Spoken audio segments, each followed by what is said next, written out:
All right, as we continue in factoring, last time we saw what is the GCF. Now we're going to take the GCF and factor it out of each of our terms. So let's look at our first term, 8xy. I want to break this down into its prime multiples. So my first prime number is 2. Does 2 go into 8? Yes. How many times does 2 go into 8? 4. 4 times. 4 is not prime, so I'll continue. Does 2 go into 4? Yes. How many times? 2.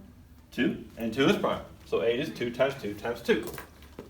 I also have the x I like this way better. and the y. Let me show you why it's worth doing this much work and why this way is actually kind of better in the long run. My next term, 4xy squared, is what times what? 2 times 2. 2 times 2. I have an x Why? and y. After this, you looked at your breakdown and you looked for what? Yeah, what do they have in common? So I have what in common? 2. I have 2 2's and an x and a y, right? What's 2 times 2? 4. X, y is my GCF. That's what we did last time. And now, we're going to take a 4xy out of each of these. Why? Now note, my GCF is 4xy. I'm going to take that out. What is left over? How that works is taken out is you're dividing each of your terms by the GCF. So 8xy divided by 4xy. So what is 8 divided by 4? 2. 2. X over x Nothing. reduces to 1. Y over y? Not 1. 1. So with this term, I'm just left with a 2. Likewise over here, I'm dividing this by my GCF, my 4xy. What's 4 over 4? 2. I mean, sorry, 1. 1. What's x over x? 1. 1. And y squared over y, our laws of exponents, says we subtract. What's 2 minus 1? 1. 1 y. So by taking out a 4xy, I get what's left, a 2 plus y. Now watch this. This method here, where I broke it down to its prime multiples, I looked for my pairs, 2, 2, x, and y. That is my GCF. What got left over? What didn't get circled? 2. 2 Y. and the y. Is it always going to be like that? Yes, it's always going to be like that. Oh my god, clean. So this way, if you actually go through the work and do this whole step-by-step process here, is a foolproof way of factoring out the GCF. What is the opposite of factoring something out? Well, if you can remember, the distributive property. 4xy times 2 is 8xy, and 4xy times y is 4xy squared. So essentially what we're doing is we're doing the distributive property backwards. Period. Now note, this is the way you can check your work. Once you factor something out, make sure it works the other way and you didn't leave something out. Note, what operation is happening here? Add, subtract, multiply, divide?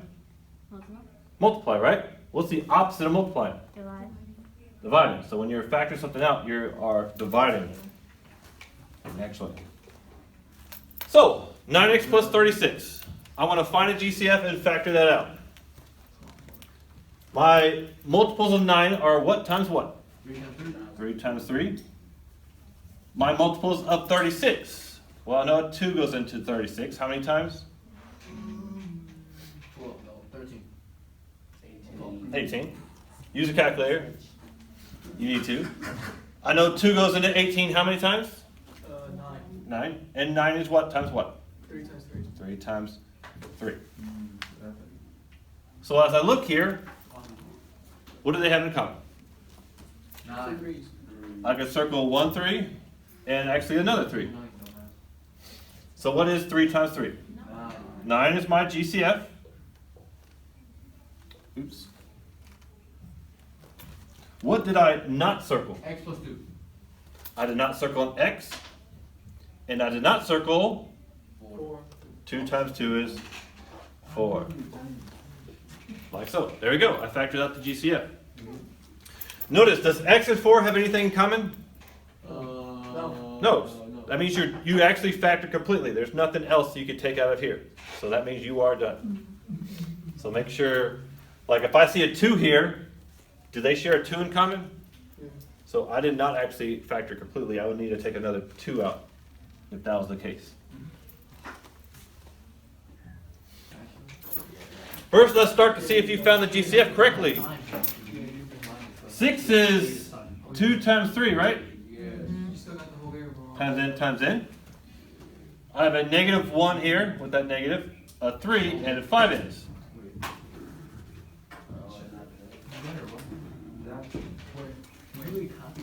What do they have in common? Three. They have a 3 in common. And what else? Three. And 3 n's. So I'll take away 3 n's here. So my GCF is what? 3 in cube. I hope you got that far. Yeah, that right. Very nice. What's left over? What's left on that side? Two. A 2. What's left on this side? Negative one. Negative 1 And literally a G. n squared, right? Pat yourself on the back if you got that. You literally multiply that, retard. Again, you can check your work. Multiply over. 3n cubed times 2 is 6n cubed. 3n cubed minus n squared is negative 3n to the 5th.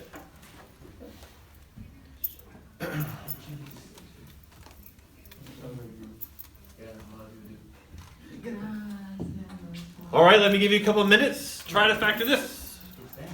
Factor out the GCF.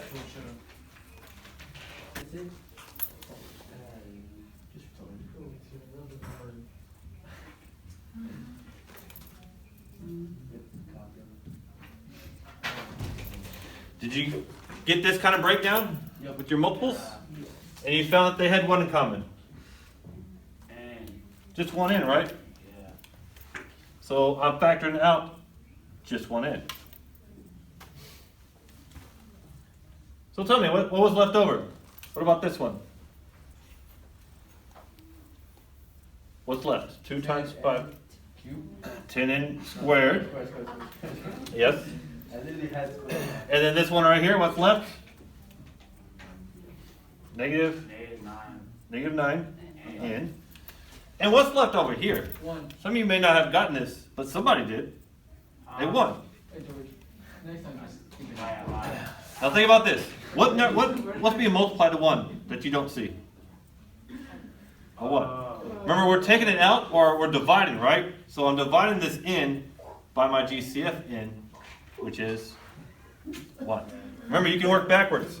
If you didn't have anything here, n times 0 is 0. There's an n here. You're missing something. N times 1 gives you that n. Do you want to try another practice? We'll do another practice.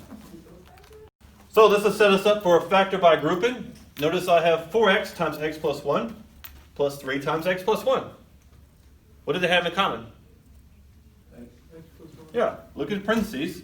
They shared x plus 1 in common. That's going to be my GCF, right?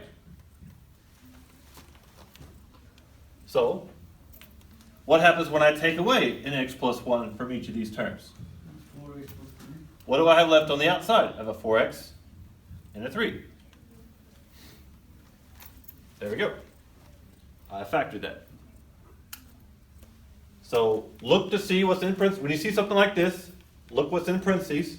Is it the same? If it is, then you're going to take that out. That's what they have in common. And leave in the other parentheses what was left outside.